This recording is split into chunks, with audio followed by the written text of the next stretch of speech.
So, my brother Claude just posted an Instagram story that made me realize my parents are even bigger pieces of garbage than I thought.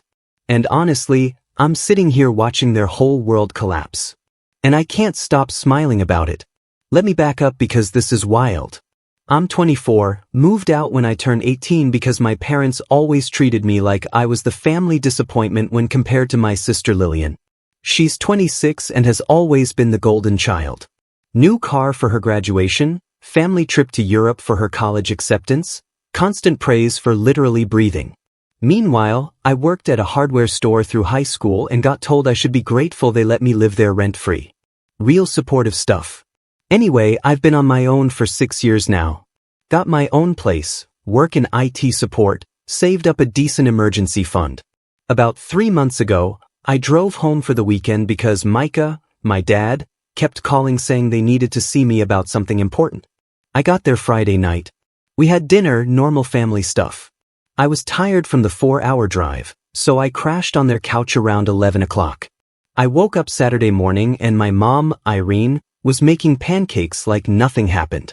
They sat me down after breakfast, and Micah started going on about how Lillian had been diagnosed with some rare autoimmune condition that needed immediate treatment. Insurance wasn't covering it because of some technicality about experimental procedures. They needed $12,000 or she wouldn't be able to start treatment for another 6 months, and by then it could progress to the point of permanent damage. My mom was crying like full-on sobbing into a tissue while my dad explained that they'd already borrowed from their retirement, maxed out their credit cards, asked everyone they knew. I was their last hope. Lillian was their daughter, my sister, and didn't I care about family? Didn't I want her to get better? Here's the thing that makes me want to punch through a wall. I checked my bank account right there at the table because I was already thinking about how I could help. That's when I saw it. $12,000 gone, transferred out at 2:30 in the morning while I was asleep on their couch. I looked at my dad and asked what the hell this was. He got this look on his face like I just insulted him. Told me they didn't have time to wait for me to think it over. Lillian needed the money immediately, and they knew I'd do the right thing eventually, so they just handled it. My phone has my fingerprint scanner and apparently they used my thumb while I was passed out to access my banking app. And you know what the most screwed up part is? They actually made me feel like I was the bad guy for being upset. My mom went off about how I was sitting there counting money while my sister could be dying. My dad called me selfish. Said they raised me better than this. Asked what kind of monster cares more about a bank balance than his own sister's life. I actually apologized. I apologized to them. Told them I was sorry for reacting badly. That I was just shocked. That of course I wanted to help Lillian. My dad said they'd pay me back as soon as they could, but right now every penny needed to go toward her treatment. I drove home that Sunday feeling like absolute garbage about myself for even questioning it. Fast forward to yesterday. I'm at my apartment scrolling through Instagram and my brother Claude's story pops up. For context, Claude is 21 and still lives with my parents because he's supposedly figuring out what he wants to do with his life. The story was a video of Lillian dancing on the deck of a yacht, like a massive luxury yacht with Dubai's skyline in the background.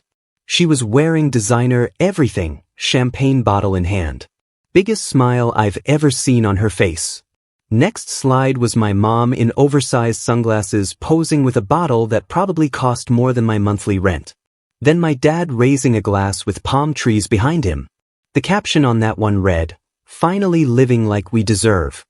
Then Claude posted a selfie from what looked like a hotel penthouse with the caption, "Thanks little bro for the loan," LOL with like 8 crying laughing emojis. I sat there staring at my phone for a solid minute. My sister wasn't sick. There was no autoimmune condition, no experimental treatment. They just wanted a luxury vacation and decided to steal from me to pay for it. I called my bank immediately, explained the situation, told them I needed to report fraud, got transferred to their security department, and walked them through everything. The transfer was unauthorized. I was asleep. They used my biometrics without consent. The bank rep told me they'd freeze the account the money went into while they investigated and that I should file a police report. I didn't file the report yet. I did something better. See, here's what my parents don't know. When I moved out at 18, my grandfather, Alfred, helped me get set up. He never liked how my parents treated me compared to Lillian. He's my dad's father, and he's told me multiple times that he thinks Micah is making the same mistakes with his kids that Alfred made with him, just in reverse. Alfred was always harder on my dad than his siblings, and now my dad does the same thing to me. Alfred co-signed on my first apartment, helped me get my first car, and about 2 years ago, when he and my Aunt Diane were updating their estate planning, he made me the backup executor and gave me power of attorney for healthcare decisions because he said he trusted me more than my dad. What my parents also don't know is that Alfred has been helping them financially for the past 3 years, their mortgage, their car payments, even some of their utilities. He set it up through a family trust account that automatically pays their bills because he didn't want them to know it was him. He told me he did it because he felt guilty about how he raised my dad and didn't want to see his grandkids suffer, but that he'd cut them off in a heartbeat if they ever pulled something like what he suspected they might. I called Alfred yesterday after I saw the Instagram posts, told him everything. He was quiet for a long time and then asked me what I wanted to do. I told him I wanted to stop all the payments from the trust immediately. He asked if I was sure. Once he pulled that support, their bills would start bouncing within days. I told him I was absolutely sure. They stole $12,000 from me to party in Dubai while making me feel like a selfish piece of garbage. They could figure out their own bills for once. Alfred made the calls. By yesterday evening, every automatic payment from the trust was suspended. This morning, I woke up to 17 missed calls from my mom and 6 voicemails. I listened to the first one while making coffee. And honestly, it almost made me feel bad almost. She was hysterical, saying their mortgage payment bounced. The bank was threatening to start repossession proceedings if they didn't pay within 24 hours, plus late fees. They had no idea what happened. The account they thought had money was frozen. And did I know anything about why their other payments weren't going through? The next voicemail was angrier, demanding I call her back immediately. The third one was my dad yelling about how I better not have done anything to mess with their accounts. The fourth was my mom crying again, asking why I would do this to them. The fifth was her screaming, "Please, God, undo it. They're repossessing the house tomorrow. Is this what you want?" I haven't called them back. I blocked their numbers after listening to all the voicemails. But here's where it gets complicated and why I'm posting this on Hidden Lies. My Aunt Diane called me this afternoon. She's Alfred's daughter and my dad's sister. Said, my parents showed up at her house this morning begging for money. Told her some story about a banking error freezing their accounts and they needed $15,000 immediately to save the house. Diane actually believed them at first and was about to transfer money when she called Alfred to see if he knew what was going on. Alfred told her the truth, told her about the trust payments he'd been making, about me being involved in the decision to stop them, and about what my parents did to me. Diane was livid. Said she always knew Irene and Micah spoiled Lily and rotten, but she didn't realize it had gotten this bad. But here's the problem. Diane told me that my parents aren't just panicking about the house. Apparently, they're also freaking out because they put the entire Dubai trip on credit cards thinking they'd have the trust money to pay them off. Now they got about $40,000 in credit card debt from one vacation. No way to make the minimum payments, and their mortgage is about to go into foreclosure. Diane asked me if I really wanted to let it go this far. Said I had every right to be angry, but watching them lose their house felt extreme. She suggested maybe I could work with Alfred to set up some kind of payment plan where they'd pay me back the $12,000 and then get limited help with bills if they agreed to terms. I told her I'd think about it, but honestly, I don't know why I would help them. They stole from me, lied to my face, made me apologize for being upset about being robbed by my own parents, and they're still in Dubai based on Claude's Instagram. They haven't even come home yet to deal with this mess. But now I'm getting messages from extended family who apparently heard about the situation. My mom's sister keeps texting me saying I'm tearing the family apart over money.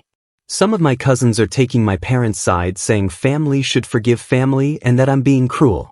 A few people are on my side saying my parents made their choices and this is just consequences. The worst part is Claude messaged me directly this morning, not apologizing, just saying I'm being dramatic and that if I just given them the money willingly, none of this would be happening.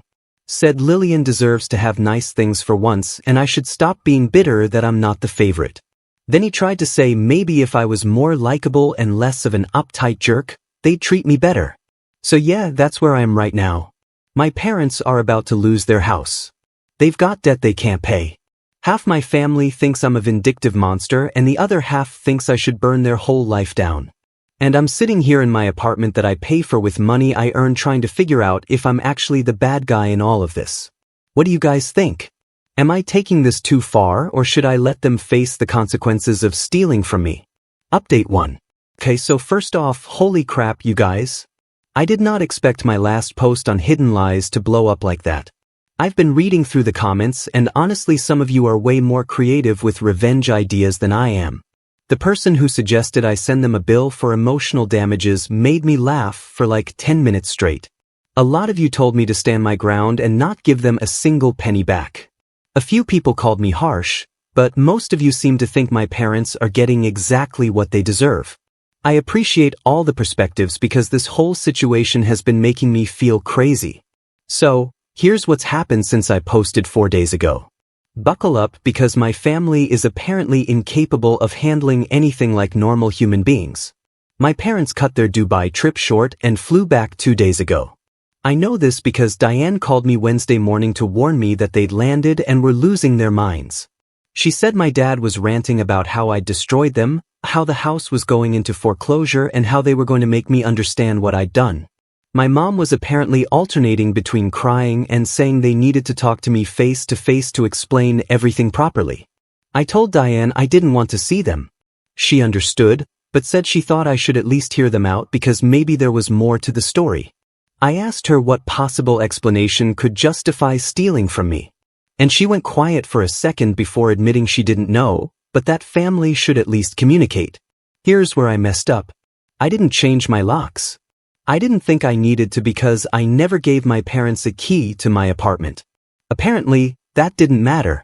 Thursday afternoon, I came home from work around 6 o'clock and found my dad sitting on my couch, just sitting there in my living room like he owned the place. I asked him what the hell he was doing in my apartment and how he got in. He held up a key and said the building superintendent was very understanding when he explained that his son had been in an accident and he needed to get important documents from the apartment for the hospital. I was so angry I could barely form words. Told him that was breaking and entering and I could call the cops right now. My dad stood up and said, "Go ahead, call them." But maybe I should listen to what he had to say first because I clearly didn't understand the full situation. My mom came out of my bathroom. She'd apparently been in there the whole time waiting. She looked terrible, like she hadn't slept in days, and she started talking immediately before I could tell them both to get out. She said they needed to explain why they took the money, and that I'd completely misunderstood what happened. I told her I understood perfectly. They lied about Lillian being sick, stole from me, and went on a luxury vacation. My mom shook her head and said it wasn't like that. They were celebrating that Lillian didn't need treatment anymore, that the diagnosis had been wrong and they'd already spent money they couldn't get refunded, so they decided to make the trip anyway, which is just an insane lie. Claude's Instagram literally said, "Thanks for the loan." I pointed this out and my mom said Claude was just joking around, that he has a terrible sense of humor and that I was taking everything the wrong way because I've always been sensitive about Lillian getting more attention. My dad jumped in and said, "That's exactly the problem with me." Said, "I've spent my whole life being jealous of my sister instead of being happy for her success. That they tried to raise me right, but I turned into someone bitter and resentful who can't stand seeing other people happy." He said the reason they've always done more for Lillian is because she appreciates it and doesn't throw it back in their faces like I do. I asked him what I've ever thrown back in their faces. He brought up my high school graduation, said they'd offered to take me to dinner anywhere I wanted, and I chose some casual place instead of the nice restaurant they took Lillian to for hers. That showed them I didn't value their efforts. I reminded him that he told me to pick somewhere affordable because money was tight that year. He said I should have known he didn't mean it and that it was a test to see if I'd insist on something nice. This is the kind of insane logic I've dealt with my entire life. Everything is some test I'm failing without knowing I'm being tested. My mom tried a different approach. Started talking about how I don't understand how hard it's been for them financially. That my dad's job cut his hours 2 years ago and they've been struggling ever since. that they needed something good in their lives. And when they saw they had access to money in the trust account, they thought they could take a loan against it and pay it back before anyone noticed. But then everything with me having the bank freeze accounts happened and now they can't access anything. I asked her why they didn't just ask me for a loan instead of stealing from me. She said they didn't think I'd say yes because I'm so careful with money and always have been. That I've never understood that sometimes you need to live a little and take chances. That watching every penny the way I do isn't healthy. And they were trying to teach me that family is more important than bank accounts. The circular logic was making my head hurt. They stole from me because they knew I wouldn't give them money. And also, it's my fault for being responsible with money. And actually, they weren't even stealing, they were borrowing. And also, I deserved it for being too careful with finances. My dad then told me what they wanted. They needed me to tell Alfred to turn the trust payments back on. They needed me to drop the fraud claim with the bank so their account would get unfrozen. And they needed me to loan them another $8,000 to cover the immediate bills while they figured out a payment plan. I laughed, like actually laughed out loud. Told them they were delusional if they thought I'd give them another cent after what they did. My dad's face went red and he said I was making a huge mistake, that if I let them lose the house, I'd be destroying the family. That Lillian and Claude would end up having to move back in with me since they couldn't afford their own places yet. And did I really want that responsibility? That's when it clicked. They weren't just panicking about themselves. They were panicking because if they lost the house, Lillian and Claude would have nowhere to go. And more importantly, all the family wealth that was supposed to eventually come to all of us would be gone. The house is worth about $400,000 and it's their only real asset.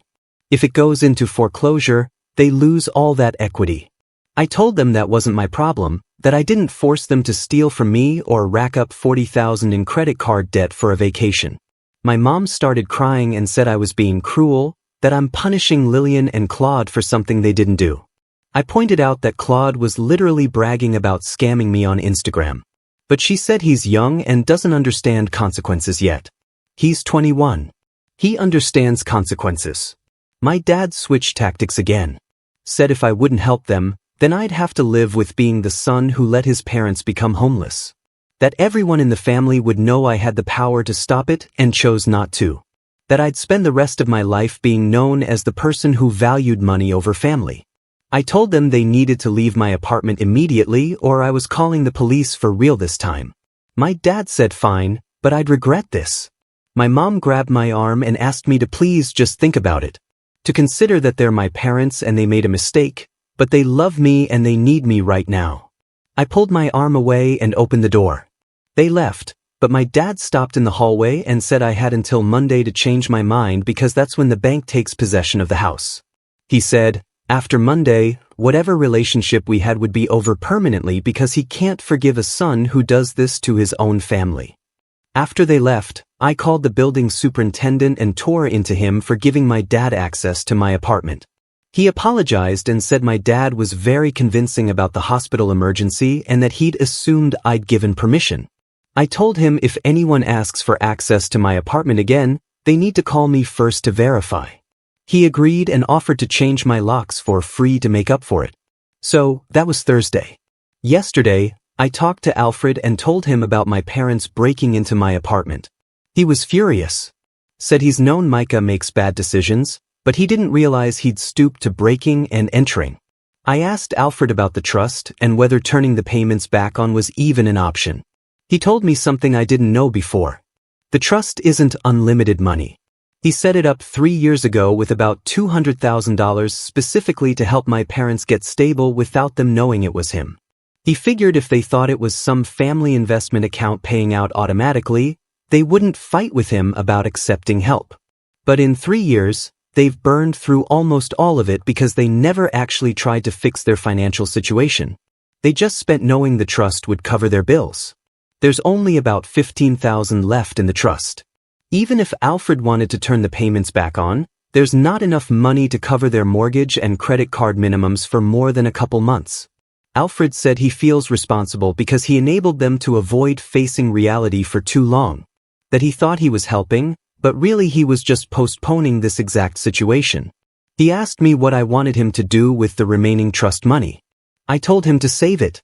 That if my parents lost the house and needed help finding an apartment or something actually necessary, maybe the money could go toward that, but I didn't want it used to bail them out of the mess they created. Alfred agreed, but then he said something that's been bothering me. He said I should prepare myself because Irene and Micah are going to get desperate and desperate people do desperate things, that I should watch my bank accounts carefully and maybe warn my workplace that I'm having a family situation in case they try to show up there. I thought he was being paranoid, but then this morning I woke up to texts from Lillian. She sent me about 30 messages starting at 3 a.m. Most of them are her yelling at me through text about how I'm ruining her life. How she had to cancel plans with her friends because she can't afford to go out anymore since mom and dad can't give her money right now.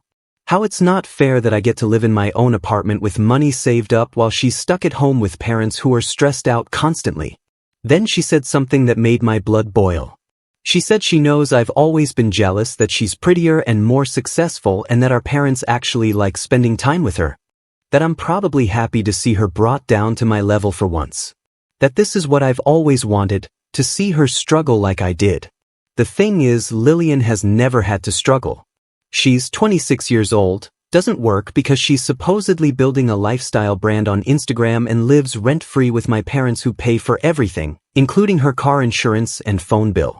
She's never paid rent, never had a job that lasted more than 3 months, and has zero concept of what actual financial struggle looks like. I didn't respond to her messages, but then Claude started texting me too. His messages were different. He said he gets that I'm mad, but that I need to understand. Mom and Dad have always struggled to make everyone happy. That they spent so much on Lillian's needs over the years that they didn't have much left for me. But that wasn't favoritism. It was just how things worked out. He said families are supposed to sacrifice for each other, and that me cutting them off like this proves I was never really part of the family anyway. The cognitive dissonance is staggering. They can't even see that everything they're saying proves exactly why I'm done with them. But here's the newest problem and why I'm posting this update on Hidden Lies. My Aunt Diane called me this morning crying. Apparently, my parents showed up at her house last night and tried to guilt-trip her into refinancing her own house to loan them money. They told her if she doesn't help them, they'll lose everything and it'll be her fault for not helping family. Diane told them no, and they apparently lost it on her, yelling about how Alfred poisoned me against them and now I'm poisoning her too. Diane is worried they're going to target other family members and cause a huge rift in the extended family. She asked me if there was any compromise I'd be willing to make to keep the peace. I told her I already made my decision and I'm not backing down. She said she understands, but that I should know Mom and Dad are telling everyone who will listen that I'm mentally unstable and having some kind of breakdown.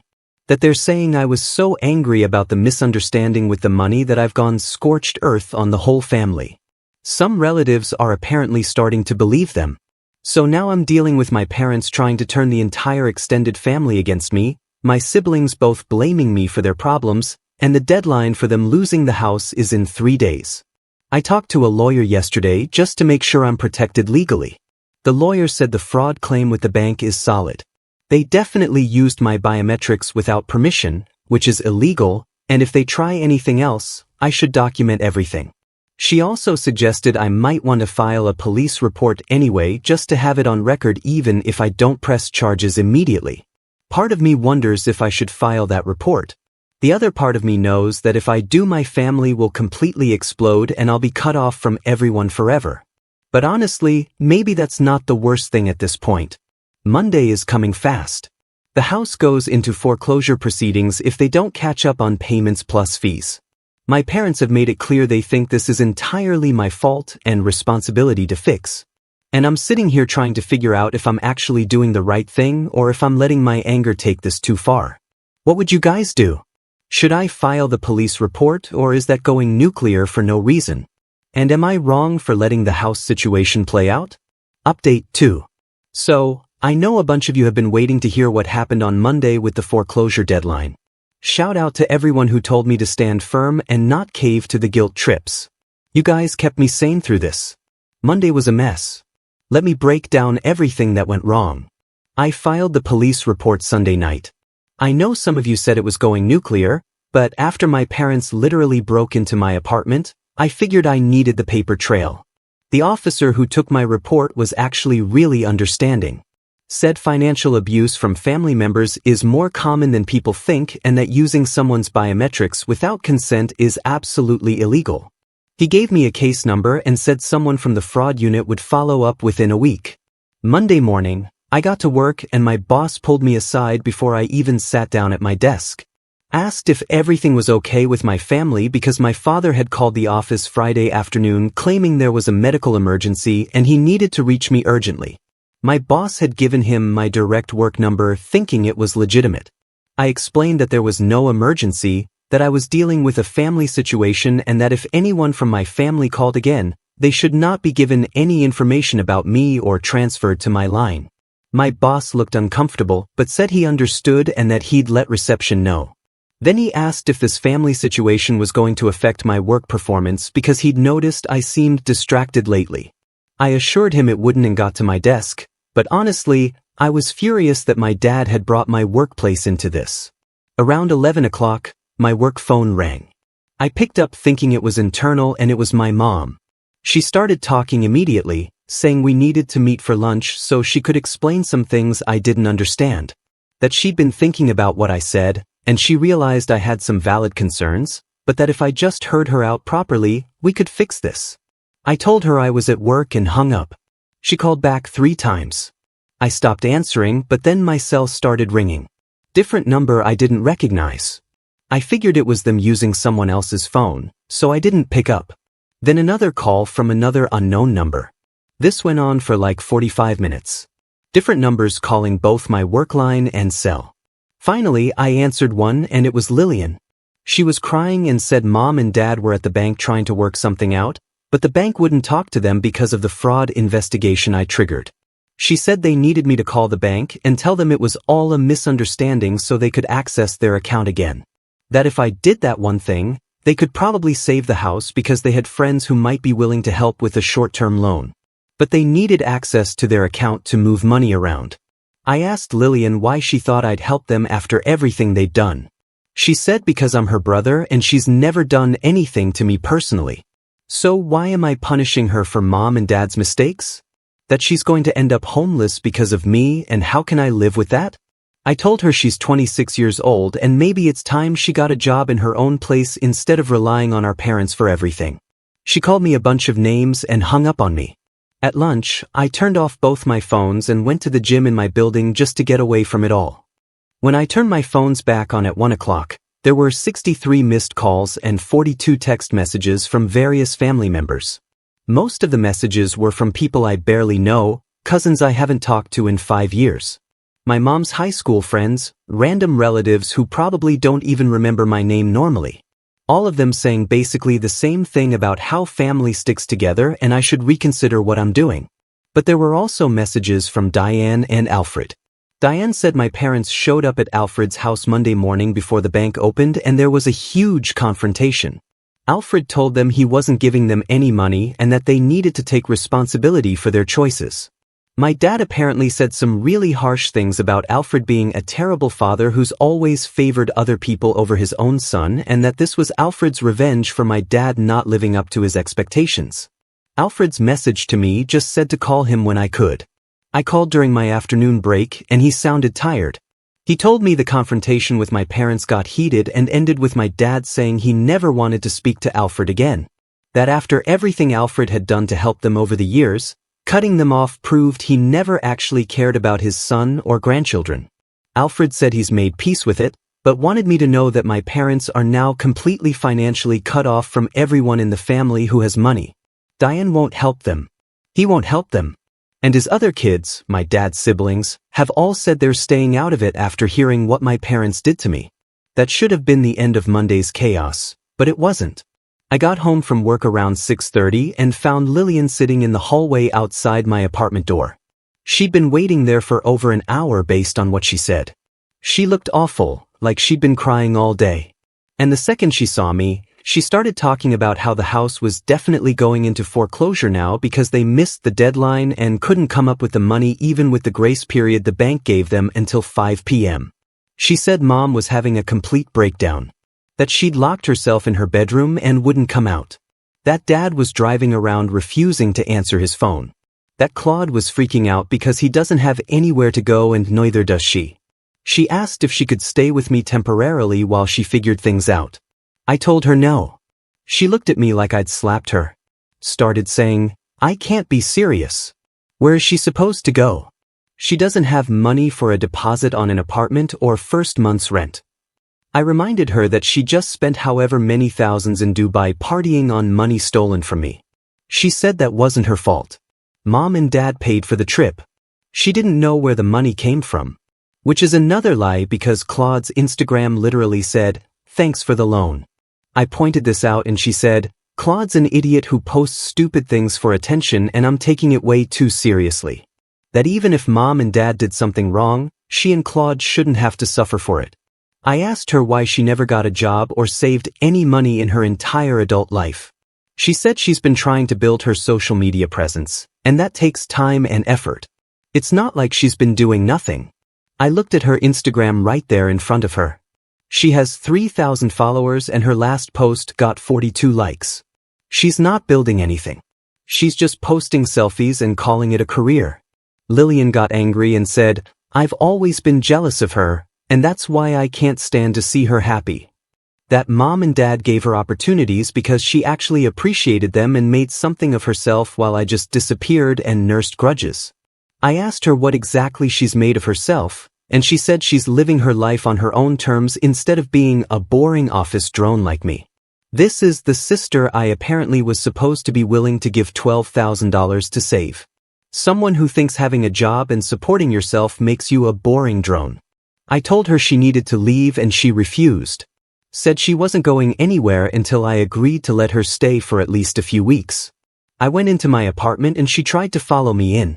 I physically blocked the door and told her if she didn't leave, I'd call building security. She called me heartless and said she'd remember this, that when she makes it big and I come asking for help, she'll treat me exactly how I'm treating her now. She finally left around 8, and I spent the rest of the night dealing with more messages from family members who'd apparently heard I refused to let Lillian stay with me. Got called selfish, cruel, vindictive, and my personal favorite, a disgrace to the family name. Tuesday morning, I woke up to an email from my bank. The fraud investigation was complete, and they determined that the transaction was unauthorized. They were crediting the $12,000 back to my account and permanently closing my parents' account with them. The email also mentioned that because this was a case of identity theft involving biometric fraud, it had been reported to the credit bureaus and there would be flags on the account to prevent future unauthorized access.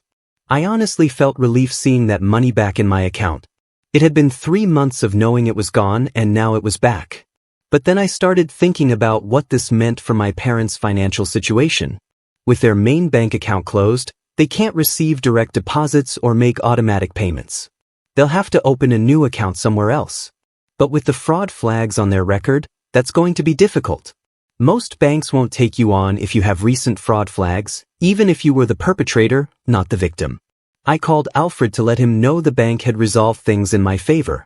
He was quiet for a long time and then said he needed to tell me something he'd been thinking about. He said he's been reflecting on how he raised my dad and he thinks he understands now why Micah turned out the way he did. Alfred was always pushing him to be more successful, to make more money, to climb higher socially. My dad internalized that pressure and when he couldn't live up to it, he started projecting those same expectations onto his own kids. But instead of pushing all his kids equally like Alfred did, my dad decided to pour everything into Lillian because she was easier to mold into what he wanted. She's conventionally attractive, charismatic in a superficial way, and willing to go along with whatever plan makes her life comfortable. I reminded him too much of Alfred's criticism, so he wrote me off early and focused on creating the perfect golden child with Lillian. Alfred said he feels responsible for creating this dynamic and that he's sorry I got caught in the crossfire. I told him it's not his fault that my dad chose to be a bad parent. That generational trauma isn't an excuse for stealing from your own kid. We talked for a while about what happens next. Alfred said my parents are going to have to figure out living arrangements soon because the bank will start eviction proceedings within 30 days. He's heard through Diane that they're trying to find someone who will let all 4 of them stay together temporarily, But nobody wants to take in a family of 4 adults who are all unemployed or underemployed. Wednesday, I got a text from Claude. He said he needed to talk to me in person and could we meet somewhere neutral. Against my better judgment, I agreed and we met at a park near my apartment Thursday afternoon. Claude looked different, less cocky than usual.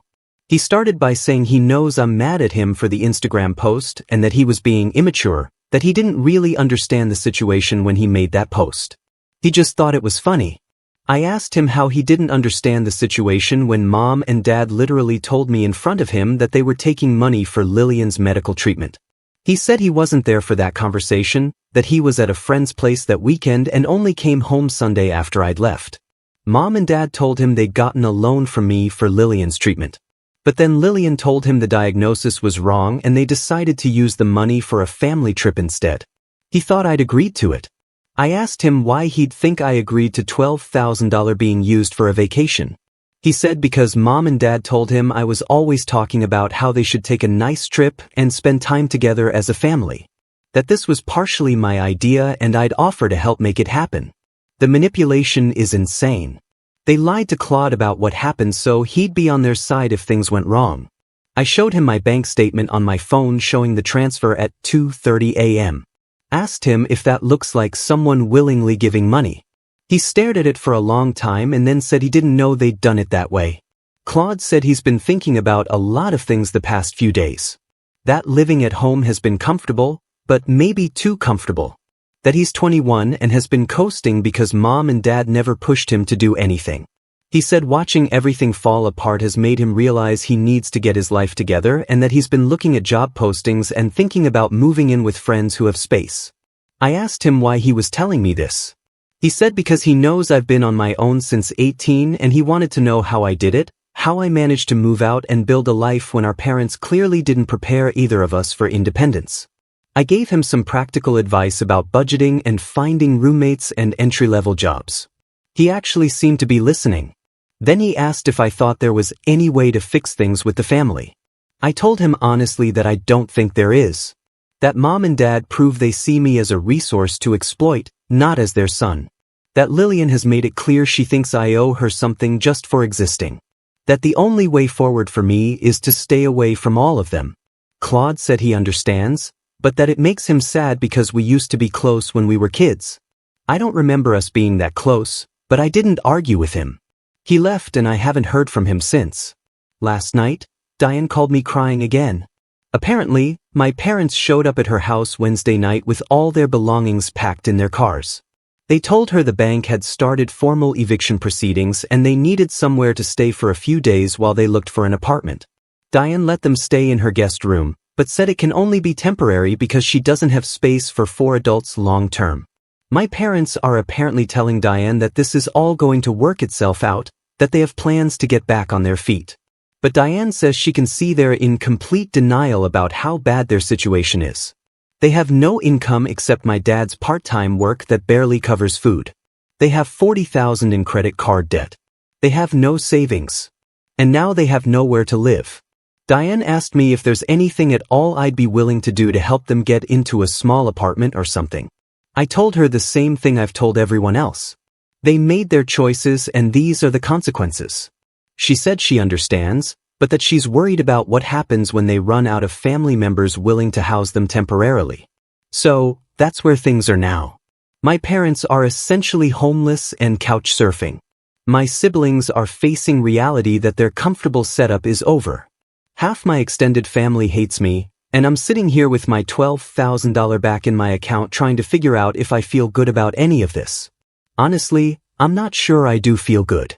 I don't regret my actions because my parents deserved consequences for what they did. But watching it all implode is heavier than I expected.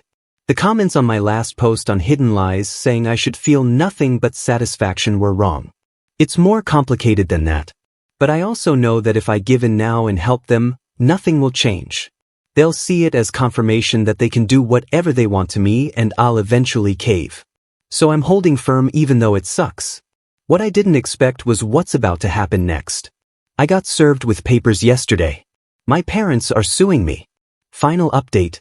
Alright, this is probably going to be my last update on Hidden Lies because honestly, I'm exhausted from this whole situation and I need to move on with my life. Thanks to everyone who's been following along and giving advice. You guys helped me stay sane through all of this.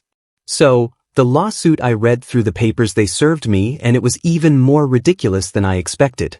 They're suing me for intentional infliction of emotional distress and claiming I had a verbal contract to provide them with financial support that I breached. They want the $12,000 back, plus another $30,000 for damages to their credit and loss of their home. I took the papers to the lawyer I'd consulted before, and she actually laughed when she read through them. She said the case was completely frivolous, that verbal contracts for family loans are almost impossible to prove, and that the emotional distress claim was nonsense considering they're the ones who committed fraud against me. She said we could get it dismissed pretty quickly, but that it would still cost me a few thousand in legal fees to file the response and potentially show up to court. The really infuriating part is that my parents clearly know they're not going to win this. My lawyer said this type of lawsuit is usually filed just to harass someone and force them to spend money on legal defense. It's a spite move. They're burning their own money on lawyer fees they can't afford just to make my life difficult. I filed the response through my lawyer, and then I did something I'd been putting off. I called my mom directly. I know a bunch of you told me to never contact them again, but I needed to say some things to her face, and I needed her to actually listen instead of talking over me.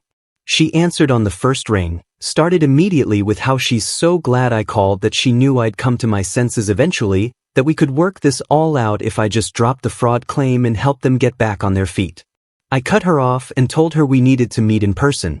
She agreed immediately and suggested a restaurant for dinner. I said, no, somewhere public, but not a restaurant. We settled on a park near Diane's house where they're staying. I met them there Saturday afternoon. All four of them showed up. My parents, plus Lillian and Claude.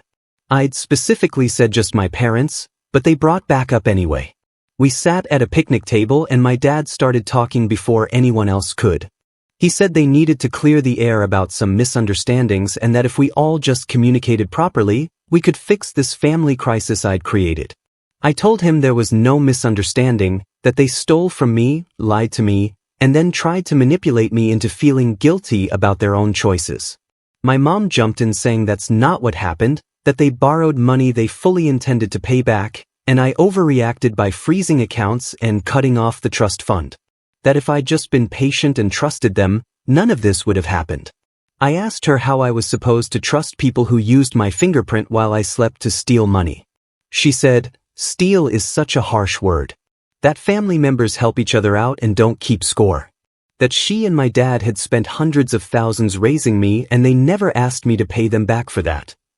I pointed out that's called being a parent. That's their legal obligation and it doesn't entitle them to commit fraud. My dad said I was being deliberately difficult and legalistic about something that should be handled within the family. That involving banks and lawyers and police was me escalating things beyond what was necessary. I asked him what the appropriate family response was to being robbed. He said I shouldn't think of it as being robbed. I should think of it as a forced loan that I'd have gotten back eventually. Lillian decided to contribute at this point. Said I was punishing her and Claude for something mom and dad did. And that wasn't fair. That she's been applying for jobs, which is apparently her first time ever looking for work at 26. And it's really hard and I should understand that since I've had jobs before.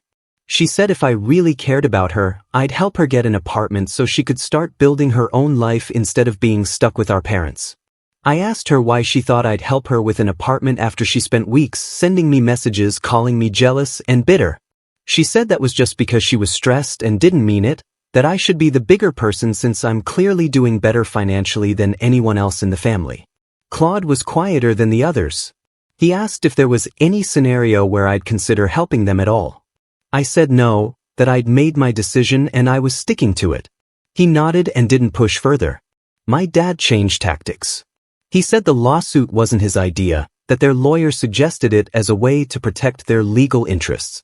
But if I agreed to drop the fraud claim and help them settle their debts, then they dropped the lawsuit, that we could call it even and move forward. I told them I wasn't dropping anything and that their lawsuit was going to get thrown out anyway. My mom started crying. The real kind of crying this time, not the manipulative kind from before. She said they're sleeping on an air mattress in Diane's guest room. That Diane made it clear they can only stay 2 more weeks and they don't know where they're going to go. The dad's been applying for full-time work, but nobody will hire him at his age for the kind of money they need, that their credit is destroyed and no landlord will rent to them. She asked me if I really wanted my parents to end up in a shelter or living in their car. I told her those consequences are because they spent $40,000 they didn't have on a vacation instead of paying their bills. That they made choices and now they're dealing with the results. She said I was cruel and that she didn't raise me to be this cold. I lost it at that point. Told her she didn't raise me at all. That she spent my entire childhood focusing on Lillian and treating me like an inconvenience. That the only reason I turned out okay is because I learned early not to depend on them for anything. That everything I have I built myself while they actively made my life harder. My dad stood up and got in my face. Said I was rewriting history to make myself the victim. That they gave me food and shelter and education and I was spitting on all of it. I stood up too and told him he gave me the legal minimum required to not get arrested for neglect. That providing basics isn't the same as being a good parent. He said I've always had a victim mentality and that's why I never achieved anything notable like Lillian has. I actually laughed at that. Asked him what exactly Lillian has achieved besides posting selfies and spending other people's money. Lillian started yelling at me and my dad told her to calm down. My mom tried to get control of the situation. Said we were all saying things we didn't mean because emotions were high. That we should take a break and try this again in a few days when everyone was calmer. I told her there wasn't going to be another meeting. That this was me giving them closure by explaining exactly why I was done with all of them. I told them I'd spent 6 years building a life they had no part of, that I had a job I was good at, an apartment I could afford, and savings I'd earned. That none of that came from them and they had no claim to any of it. That their emergency wasn't my responsibility and their financial crisis wasn't my problem to solve. My dad said if that's how I felt, then I wasn't his son anymore. That he was done trying to maintain a relationship with someone who clearly hated his own family. I told him that was fine with me. My mom grabbed his arm and told him not to say things like that, but he shook her,